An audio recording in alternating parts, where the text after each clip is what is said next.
Assalamualaikum warahmatullahi taala wabarakatuh. Perkenalkan, nama saya Saifur Rahman dari Teknik Informatika 5B dan teman-teman saya atas nama Dede Hengki Lazarus Jimmy dan Milda Rihwana.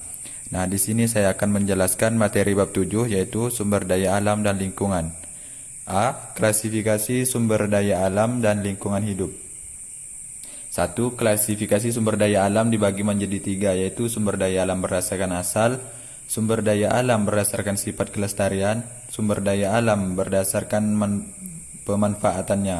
Nah, sumber daya alam berdasarkan asal ialah sumber daya alam yang asal terbentuknya dapat dibedakan menjadi dua jenis, yakni organik, biotik, dan anorganik atau abiotik. Sumber daya alam biotik berasal dari makhluk hidup seperti tumbuhan dan hewan. Sedangkan sumber daya alam abiotik berasal dari benda-benda mati seperti bebatuan, tanah, dan lain sebagainya. Yang kedua, sumber daya alam berdasarkan sifat kelestariannya. Sumber daya alam berdasarkan kelestariannya dapat dibedakan berdasarkan jumlah yang ada di alam, yakni yang dapat diperbarui dan tidak dapat diperbarui. Contoh yang dapat diperbarui yaitu air, angin, udara, dan lain-lain. Sumber daya alam yang tidak dapat diperbarui merupakan sumber daya alam yang akan habis jika dipakai terus-menerus dalam jumlah yang sangat besar dan terbentuknya membutuhkan waktu yang sangat lama. Dan dapat dibedakan menjadi dua, yaitu sumber daya alam yang cepat habis dan sumber daya alam yang tidak cepat habis.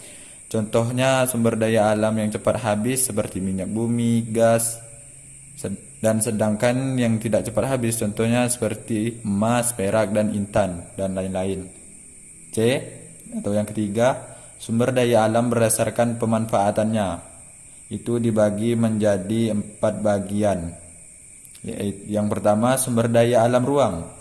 Sumber daya alam ruang yang diperlukan manusia dalam kehidupannya, contoh rumah, tempat tinggal, manusia, dan lain-lain. Sumber daya alam materi, yaitu biasanya dimanfaatkan oleh manusia untuk memenuhi kebutuhan sumber daya alam lainnya dan bersifat vital, contohnya garam, dan lain-lain. 3. Sumber daya alam energi, biasanya dimanfaatkan oleh manusia untuk menggerakkan atau menghidupkan perangkat untuk menjalankan aktivitas atau sebagai penunjang kehidupan. Contohnya yaitu gas alam. 4.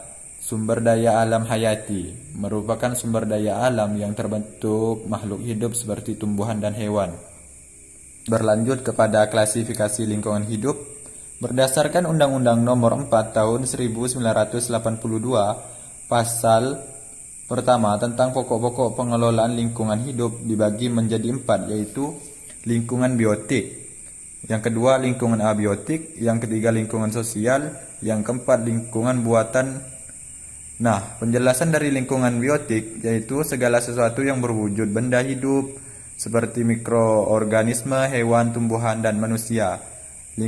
Lingkungan abiotik yaitu lingkungan yang berwujud benda mati yang seperti contoh air, mineral, dan tanah. Nah, lingkungan sosial yaitu lingkungan yang di dalamnya khusus membahas hubungan interaksi antara manusia dan sesamanya. Yang keempat, lingkungan buatan adalah segala kondisi baik berupa materi, benda maupun non-materi yang dihasilkan oleh manusia itu sendiri. Nah, mungkin sekian yang dapat saya sampaikan. Kurang lebihnya mohon maaf. Materi berikutnya akan dilanjutkan oleh saudara Dede Hengki Lazarus Jimmy. Tempat dan waktu kami persilakan.